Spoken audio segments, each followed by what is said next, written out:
ناظرین اکرام السلام علیکم۔ ہماری خاص پیشکش راہ نجات میں آپ کا تہہ دل سے خیر مقدم ہے۔ میں ہوں اطہر سعید، آپ کا میزبان آپ کے ساتھ، اور ناظرین آپ کے تمام تر سوالات کے جواب دینے اور ہمارے آج کے موضوع پر ہم سب کی رہنمائی فرمانے کے لیے مولانا محمود احمد صاحب اسٹوڈیو میں تشریف فرما ہے۔ معروف عالم اور اسلامک اسکالر مولانا محمود احمد قاسمی صاحب کا اسٹوڈیو میں ہم پرتپاک خیر مقدم کرتے ہیں، استقبال کرتے ہیں۔ ناظرین راہ نجات میں ہمارا آج کا موضوع ہے جہیز ایک سماجی برائی۔ حضرات، سماجی توازن قائم کرنے کے لیے، انسان کے جذباتی تقاضوں کی تکمیل کے لیے اور خاندانی سلسلے کو آگے بڑھانے کے لیے اللہ رب العزت نے نکاح جیسا بہترین تحفہ ہم سب کو عطا کیا، انسانیت کو عطا کیا، جسے بے حد پاک مقصد سے اللہ تعالیٰ نے بنایا، لیکن وقت کے ساتھ اس میں کچھ برائیاں جڑتی چلی گئیں، اور ان برائیوں میں سب سے اہم برائی کی اگر ہم بات کریں تو وہ ہے جہیز۔ جہیز کتنی بڑی سماجی برائی ہے، کیا نقصان پہنچتا ہے، کس پر نقصان پہنچتا ہے، ان تمام باتوں پر رہنمائی حاصل کرنے کے لیے مولانا محمود احمد قاسمی صاحب کا رخ کریں گے، اور اس سوال کے ساتھ کریں گے کہ مولانا صاحب کتنی بڑی برائی ہے جہیز؟ السلام علیکم ورحمۃ اللہ وبرکاتہ۔ حامدا و مصلیا اما بعد۔ ناظرین کرام، اللہ رب العزت نے ہم تمام لوگوں کو ایک دینی فطرت دے رکھا ہے، جس دینی فطرت میں اللہ رب العزت نے انسانوں کے تمام تقاضوں کو بھرپور اور وافر مقدار میں اس دینی فطرت کے اندر سمو دیا ہے جی، اور اس دینی فطرت کے تقاضے کے اعتبار سے بنی نوع انسان کی اس کی ترویج اور اشاعت، اس کی بڑھوتری کے لیے اللہ رب العزت نے ایک نکاح کا سسٹم ہمیں اور آپ کو عطا فرمایا ہے، جو بہت ہی خوبصورت اور بہترین سسٹم ہے۔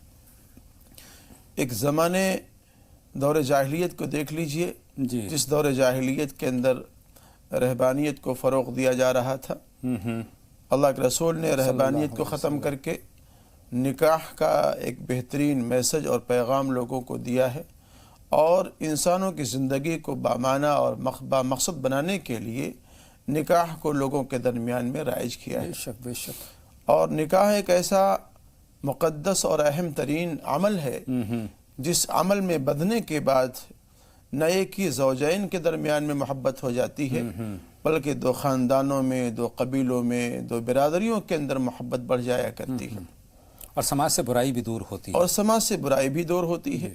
لیکن آہستہ آہستہ یہ دیکھا گیا ہے کہ جو نکاح کا ایک مقدس فریضہ تھا، اس مقدس فریضے کے اندر بہت سارے رسم و رواج شادی سے پہلے اور شادی کے بعد بڑھتے چلے گئے ہیں، جس کی وجہ سے ہمارا سماج آج کرا رہا ہے، اور ہمارے سماج کے اندر بے چینی پھیلتی جا رہی ہے، اور وہ دیمک کی طرح ہمارے سماج کو، ہمارے معاشرے کو چاٹ رہا ہے اور گھن کی طرح اس کو کھا رہا ہے۔ مولانا صاحب، یہاں پر ایک سوال میرے ذہن میں آ رہا ہے کہ کس طرح کی شادی، کس طرح کے نکاح کا تصور اسلام نے کیا ہے؟ نکاح کا جو تصور مذہب اسلام کے اندر دیا گیا ہے، وہ یہ کہا گیا ہے کہ بھئی نکاح کے اندر سب سے زیادہ بہتر نکاح اور سب سے زیادہ پسندیدہ نکاح وہ ہے جس نکاح کے اندر سب سے زیادہ خرچ، سب سے کم خرچ ہو۔ جی جی جی۔ سب سے بہتر نکاح وہ ہے جس کے اندر سب سے کم خرچ ہو، سادگی کے ساتھ ہو، سادگی کے ساتھ میں ہو، جس کے اندر کوئی دکھاوا نہ ہو، جس کے اندر کوئی نمود نہ ہو، جس کے اندر کوئی ریاکاری نہ ہو، وہ نکاح سب سے بہتر مانا جاتا ہے۔ تو جہیز ایک بہت بڑی لعنت ہے، جس لعنت کو ہمارے سماج سے دور کرنا چاہیے اور اس کو ختم کرنا چاہیے۔ لیکن یہاں پر ایک سوال اور میرے ذہن میں یہ ابھر رہا ہے مولانا صاحب کہ کتنی بڑی برائی ہے سماج کے لیے اور دین کے لیے جہیز؟ جہیز سماج کے لیے اس معنی کر بہت بڑی برائی بن جاتی ہے کہ جب آپ شادی کے لیے اپنے لیے بہو تلاش کرتے ہیں یا لوگ تلاش کرتے ہیں، تو عام طور سے ایک سوچ ہے لوگوں کی کہ مالدار لوگوں کو تلاش کیا جاتا ہے، ایسے لوگوں کو ڈھونڈا جاتا ہے جو متمول ہیں، اچھا خاصا جہیز لا سکیں۔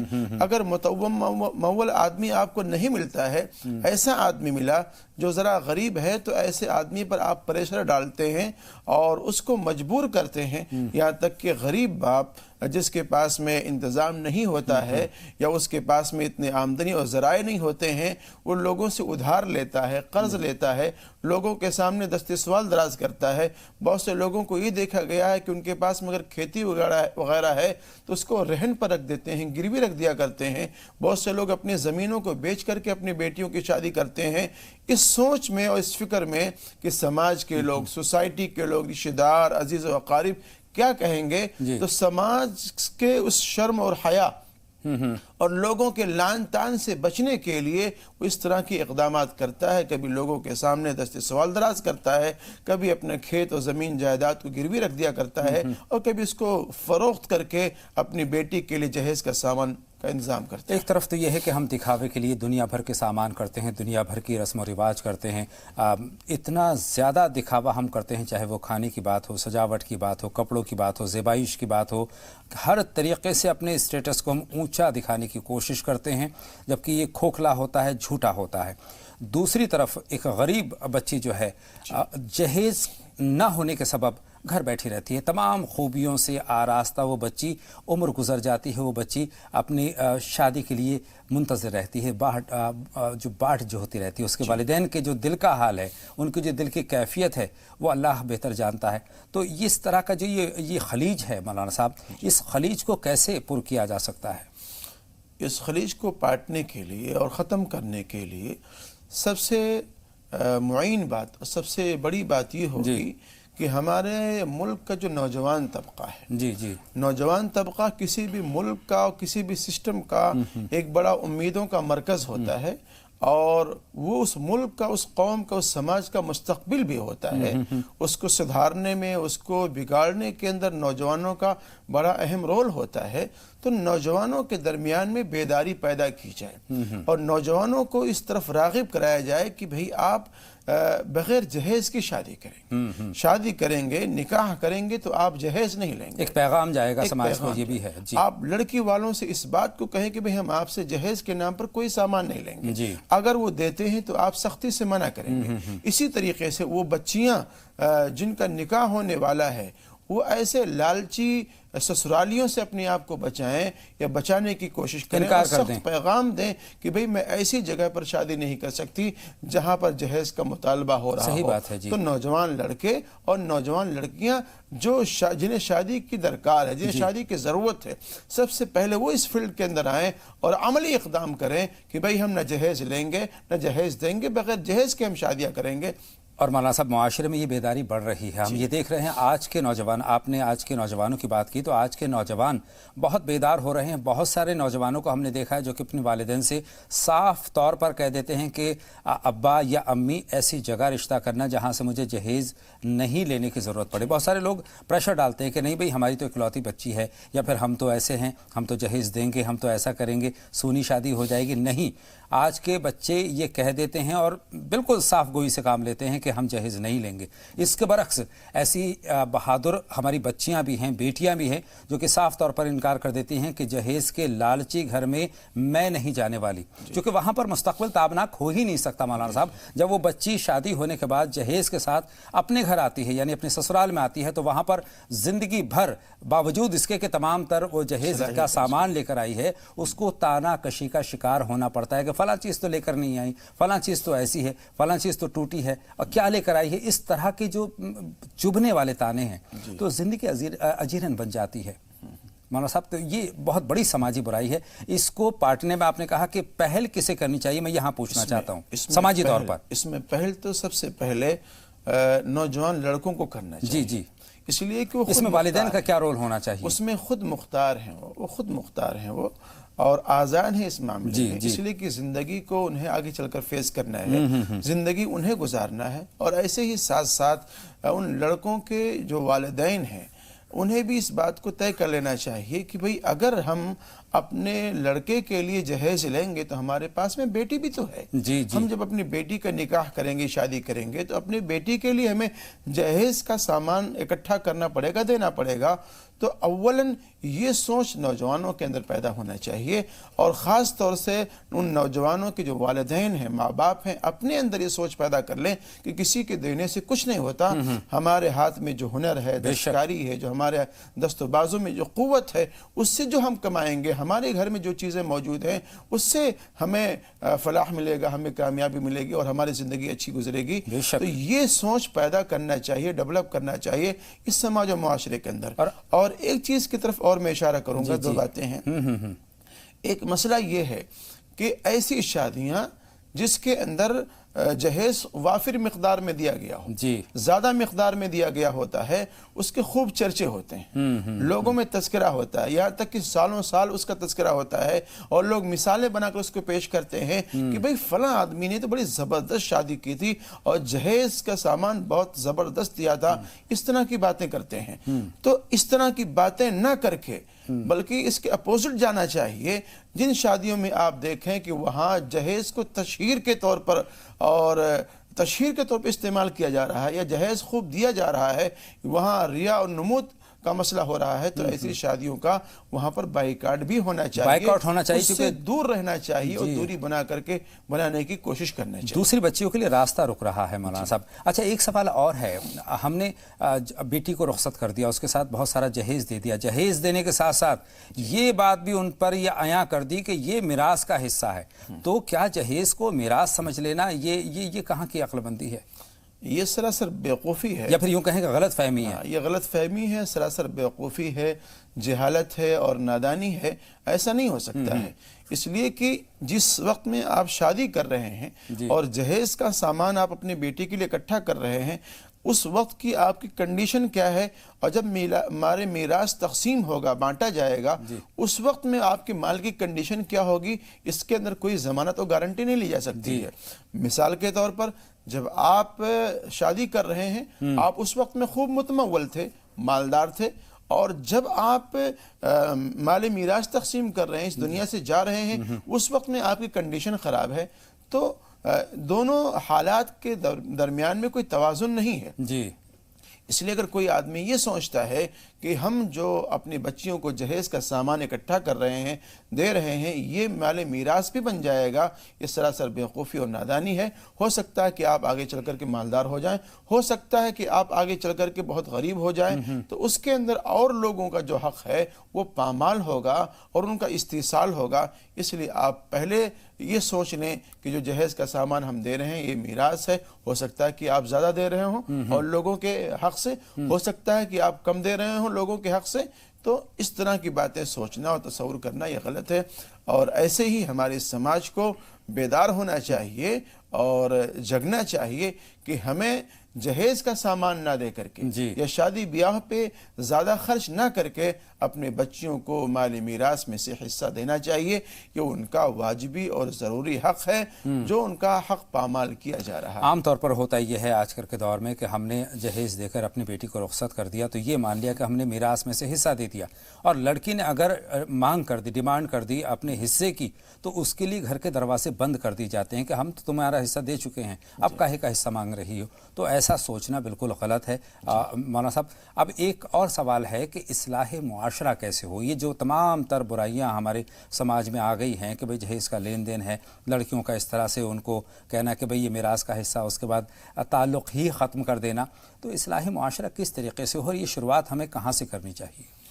معاشرے کی اصلاح ان لوگوں کے ذریعہ زیادہ ہو سکتی ہے جو لوگوں کے لیے آئیڈیل ہیں، جو لوگوں کے لیے نمونہ ہیں، جو اپنے سماج میں، سوسائٹی میں بڑے سمجھے جاتے ہیں، رہنما سمجھے جاتے ہیں، جن کی لوگ تقلید کرتے ہیں، اقتداء کرتے ہیں. ایسے لوگوں کو آگے بڑھ کر اس سماج اور معاشرے کی اصلاح کے لیے کوشش کرنا چاہیے، اور ان لوگوں کو اپنی ذات سے، اپنی اولاد سے، اپنے گھرانے سے اس کی شروعات کرنا چاہیے. جب یہ عمل ان کے ذات سے ہوگا، ان کے گھرانے سے ہوگا، جو سماج کے لیے، معاشرے کے لیے، لوگوں کے لیے آئیڈیل ہیں، تو لوگ ان کی تقلید کریں گے اور مثالیں بھی دیں گے کہ بھئی دیکھو فلاں آدمی اتنا بڑا آدمی ہو کر کے، اتنا متمول آدمی ہو کر کے، جو جہیز کے سامان خوب دے سکتا تھا، شادی میں خوب خرچ کر سکتا تھا، لیکن ان تمام باتوں سے بچ کر کے اور کٹ کر کے ایک سادی طریقے سے وہ شادی کر رہا ہے اپنے بچوں کی، تو وہ لوگوں کے لیے آئیڈیل ہوگا، نمونہ ہوگا۔ تو سماج و معاشرے کی اصلاح کے لیے بہتر اور ضروری یہ ہے کہ ہمارے سماج کے وہ لوگ جو کسی اعتبار سے قائدانہ رول ادا کر سکتے ہیں یا سوسائٹی میں، سماج میں ان کا کوئی اہم کردار ہے، ایسے لوگوں کو آگے بڑھ کر کے ان شادیوں کو بہت سادے انداز میں کرنا چاہیے تاکہ لوگ ان کو دیکھ کر کے سیکھیں، ان کی تقلید کریں۔ اور سادگی میں بہت زیادہ اچھائیاں جڑی ہوتی ہیں مولانا صاحب۔ ایک طرف تو یہ کہ ہم زیادہ سے زیادہ جہیز کی امید کرتے ہیں، اور دوسری طرف یہ ہے کہ اس کا جو مہر ہے، مہر وقت پہ ادا نہیں کرتے۔ تو یہ تضاد جو ہے، اس کو ہمیں اس کی اصلاح کرنی چاہیے۔ مہر ہمیں فوراً ادا کرنے ہیں، اور ساتھ میں جہیز کی جو لعنت ہے، برائی ہے، اس کو پوری طریقے سے اس کو نہ کہنا چاہیے، نو کہنا چاہیے، نو جہیز۔ اور جہاں تک مہر کا سوال ہے، مہر میں کوئی تاخیر نہیں ہونی چاہیے۔ لیکن مولانا صاحب ایک سوال اور ہے کہ حضور اکرم صلی اللہ علیہ وسلم کی زندگی ہم سب کے لیے ایک مثالی زندگی ہے، انہوں نے کس طرح کی شادی کا تصور کیا؟ آپ علیہ السلام کے زمانے میں، صحابہ کرام کے زمانے میں شادی کا تصور بہت ہی سادہ تھا، بہت ہی سادہ تھا۔ دو چار لوگ اکٹھا ہوئے، عزیز و اقارب اکٹھا ہوئے، اور ان کے درمیان میں شادی ہو جاتی تھی، کسی کو پتہ بھی نہیں چلتا تھا۔ اللہ کے رسول نے اپنے صاحبزادیوں کی شادی کی ہے بڑی سادگی سے۔ ایک صحابی ہیں، اللہ کے رسول کے خدمت میں آئے تو ان کے ہاتھ میں کچھ زرد چیزیں لگی ہوئی تھیں، تو آپ علیہ السلام نے ان سے پوچھ لیا کہ بھائی کیا آپ نے نکاح کر لیا ہے؟ انہوں نے کہا کہ اللہ کے رسول میں نے نکاح کیا ہوا ہے۔ تو آپ نے ازراہ مذاق کہا کہ بھئی آپ نے ہم کو تو بتلایا بھی نہیں، پوچھا بھی نہیں۔ تو اس طرح سے کہ نبی علیہ السلام موجود ہیں اور آپ سے بڑی کوئی شخصیت نہیں ہو سکتی ہے، لیکن ان تک کو معلوم نہیں ہو پاتا ہے۔ نکاح اس انداز میں صحابہ کرام کر لیتے تھے، وہاں کوئی ریا اور نمود اور کوئی وہاں بناؤ سگار کا کوئی مسئلہ نہیں ہوتا تھا۔ تو نبی علیہ السلام کے یہاں اس طرح سے معاملہ ہوتا تھا، اور آپ علیہ السلام جس بات پر زور دیا کرتے تھے وہ ولیمے پہ زور دیا کرتے تھے۔ آپ فرماتے تھے اولم ولو بشاتن، ولیمہ کرو چاہے ایک بکری ہی کے ذریعہ کیوں نہ ہو۔ اور آپ علیہ السلام فرماتے تھے ان اعظم النکاح برکتن ایسرہ مونتن، کہ سب سے بابرکت نکاح وہ ہوتا ہے اور سب سے بڑھیا نکاح وہ ہوتا ہے جو خرچ کے اعتبار سے سب سے کم ہو۔ جس کے اندر خرچ زیادہ ہوگا اس کے اندر برکت نہیں ہوگی، جس کے اندر خرچ کم ہوگا وہ نکاح برکت کے اعتبار سے سب سے بڑھیا ہوگا۔ آج ہمارے سوسائٹی کے اندر اگر 2-4-10 لوگ اس طرح سے معاملہ طے کر لیں، یا ایک فیملی یہ طے کر لے کہ نہیں ہمیں اپنے گھر میں ہی نکاح کر لینا ہے، تو سماج کے اندر آج کا جو دور ہے، نہ جانے کس کس طرح کی باتیں سوچتے ہیں۔ ارے نہ جانے بھائی انہوں نے گھر کے اندر چپکے سے بیاہ کر لیا، شادی کر لیا، کوئی راز ہوگا نہیں، کوئی راز بھی ہوگا، کوئی غلطی بھی ہوگی، کوئی معاملہ ہوگا جس کو چھپانے کے لیے انہوں نے ایسا کیا ہے۔ تو اس طرح کی سوچ بھی ہمارے سماج میں آج ڈیولپ کر رہی ہے، اور اس طرح سے غلط خیال اور الٹی سوچ ہم لوگوں کے درمیان میں موجود ہے، تو اس کا بھی ازالہ ہونا چاہیے۔ بہت شکریہ، اس اہم موضوع پر بہت ہی مفید آپ کے مشورات اور رہنمائی ہمارے ناظرین تک پہنچی، اور ہمیں امید ہے کہ اس پر ہم سبھی عمل کریں گے۔ شادی میں سادگی ہونی چاہیے، اور رشتوں میں مضبوطی ہونی چاہیے، رشتوں میں استواری ہونی چاہیے، ایک دوسرے کے قریب ہونا چاہیے، چونکہ جہیز نہ لے کر کے اتنا دھیان، اتنی توجہ اپنی محنت اور کاوشوں پہ لگائیں تو انشاءاللہ تعالیٰ اس سے زیادہ ہم خود حاصل کر لیں گے۔ مولانا صاحب 2 کالر ہیں، نوشین صاحبہ پہلی کالر ہیں، ان سے ہم بات کریں گے، لکھیم پور سے سوال پوچھنا چاہتی ہیں۔ خیر مقدم آپ کا نوشین صاحبہ۔ ہلو نوشین صاحبہ، سوال پوچھیں۔ نوشین صاحبہ ہماری فون لائن پر موجود ہیں تو سوال پوچھیں۔ غالباً نوشین صاحبہ نہیں ہیں، شاہانہ صاحبہ آ چکی ہیں ہماری فون لائن پر، ان سے بات کرتے ہیں۔ خیر مقدم آپ کا شاہانہ صاحبہ، سوال پوچھیے۔ السلام علیکم۔ وعلیکم السلام۔ وعلیکم السلام بہن، بآواز بلند اپنی بات کہیے۔ جی ہاں، میں ایک پہلا سوال تو میرا یہ ہے کہ جیسے کہ بیت الخلاء میں ہم چلے گئے اتفاقاً، اور پھر بعد میں اذان ہو رہی ہے، تو آپ یہ بتائیے کہ میرا دل بہت پریشان ہوتا ہے اس بات سے کہ کس طرح سے جواب، اور کیا وجہ ہو سکتی ہے کہ جواب دے یا نہ دے اپنے من میں یا دل میں اندر۔ بہت شکریہ بہن، پہلا سوال۔ اس کے علاوہ کیا پوچھنا چاہتی ہیں؟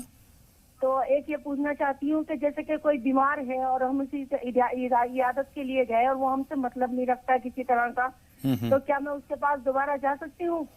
بہت شکریہ بہن، اور ہمیں اتنا اندازہ ہے کہ آپ بہت حساس طبیعت کی مالک ہیں. بہت اچھی باتیں دونوں کہی ہیں. مولانا صاحب بیت الخلاء کے جو بات ہے، سوال ہے، وہاں سے آغاز کرتے ہیں.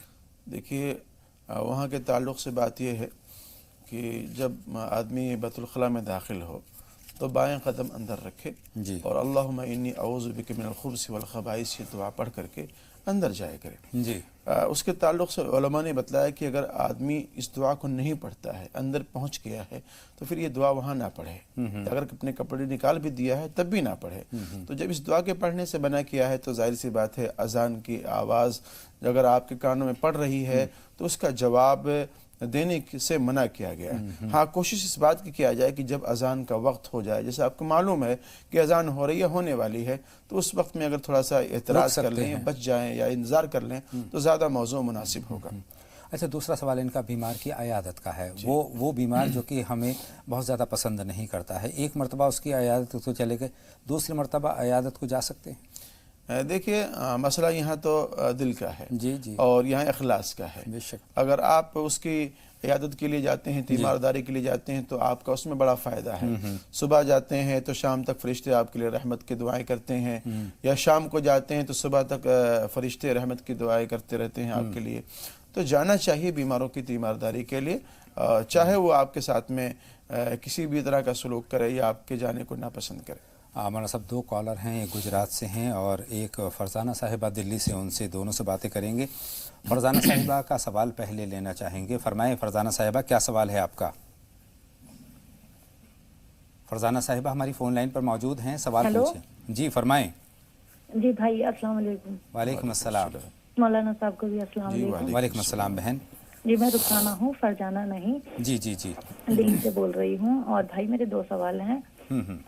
جی میرا پہلا سوال تو استخارے کی نماز کو لے کر ہے کہ استخارے کی نماز کا جو صحیح وقت ہے، کیونکہ میں پڑھ رہی ہوں تو مجھے یہ ہوتا ہے کہ پہلے عشاء کی نماز پڑھ لوں اور اس کے بعد جیسے میرا چھوٹا بچہ ہے تو وہ سو جاتا ہے، تو میں یہ سوچتی ہوں کہ وہ سو جائے، اس کے بعد میں 2 رکعت کیا میں الگ سے پڑھ سکتی ہوں استخارے کی نماز کی؟ ٹھیک ہے بہن. اور میرا دوسرا سوال یہ ہے کہ میری شادی کو 6 سال ہو گئے ہیں ماشاءاللہ، اور میرے شوہر جو ہیں وہ بہت زیادہ جھوٹ بولتے ہیں، بہت زیادہ فریب ہے، اور مطلب دوسروں کے ساتھ میں بھی ریلیشن ہے ان کے. کئی میرے سامنے بھی کئی لڑکیوں کے ساتھ میں ان کے ساتھ ریلیشن رہ چکے ہیں، میرے سامنے یہ بات آئی ہے. اور لڑائی کر کے سب طرح سے کر کے انہوں نے گھر سے نکالا، تو میں اب 1 سال سے اپنے ممی کے گھر مائکے میں ہیں. ٹھیک ہے بہن، آپ کے سارے سوالات ہم نے نوٹ کر لی ہیں، اور بہت درد ہے مولانا صاحب، دنیا میں کتنا درد ہے یہ احساس ہوتا ہے. بہت شکریہ. گجرات سے ایک بہن اور ہماری فون لائن پر ہیں اپنے سوال کے ساتھ. خیر مقدم، آپ کا سوال پوچھیں. ہلو السلام علیکم. وعلیکم السلام. بہن اپنا نام بتا دیجئے.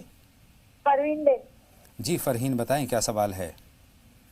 میرا بھائی ہے نا، اس کی 30 سال کی عمر ہو گئی، 2 بار نکی ہوا اور ابھی کہیں ہو نہیں رہا ہے. بہت کوشش کرتے، دوا بھی بہت کری، دعا بھی بہت کرائی، سب کرائے پر کوئی نہیں ہوتا. رشتے کی بات کر رہی ہیں؟ شادی کا رشتہ کہیں بھی ہوتا نہیں ہے. بہت شکریہ بہن، آپ کا سوال ہمیں مل گیا ہے اور یہیں سے اپنی بات کا آغاز کرتے ہیں. مولانا صاحب 30 برس کی عمر ہو گئی ہے، فکر مند ہے، کوئی مناسب رشتہ نہیں ہو پا رہا ہے. درخواست یہ ہے کہ 2 رکعت نماز صلاۃ التوبہ کے نام سے پڑھ لیں. جی توبہ استغفار کریں اور اللہ کی بارگاہ میں اللہ کے رضا کے لیے کچھ صدقہ خیرات بھی کریں. ایک آیت کریمہ آپ یاد کر لیں، اس کو نوٹ کر لیں. هو الذی خلق من الماء بشرا فجعله نسبا وصہرا وکان ربک قدیرا. 313 مرتبہ 21 دن تک پڑھنا ہے، اور یا لطیف ہو یا لطیف ہو اس کو 300 مرتبہ روزانہ پڑھنا ہے. انشاءاللہ کوئی معقول رشتہ آئے گا. انشاءاللہ تعالی ہم بھی دعا کرتے ہیں کہ اچھا رشتہ ملے اور زندگی اچھی طریقے سے گزرنی چاہیے. بہن رخسانہ کا سوال، بلکہ سوالات ہمارے پاس ہیں، دلی سے انہوں نے ہمیں فون کیا ہے. پہلا تو استخارے کی نماز کے تعلق سے ہے. دیکھیے جیسا کہ وہ کہہ رہی ہیں کہ بچہ چھوٹا ہے تو ظاہر سی بات ہے وہ جگ بھی رہا ہوگا، پریشان بھی کر رہا ہوگا. تو درخواست یہ ہے کہ جب بچہ سو جائے تو اس وقت میں آپ اٹھ کر کے 2 رکعت نماز صلاۃ الاستخارہ کی پڑھ لیں. جی. اور پڑھنے کے بعد کسی سے بات نہ کریں، چپ چاپ سو جائیں. صبح اٹھنے کے بعد، بیدار ہونے کے بعد، جس کام کے تعلق سے استخارہ کیا ہے آپ نے، اس تعلق سے یس یا نو جو بھی آپ کو اشارے ملتے ہوں اس پر آپ عمل کر لیں.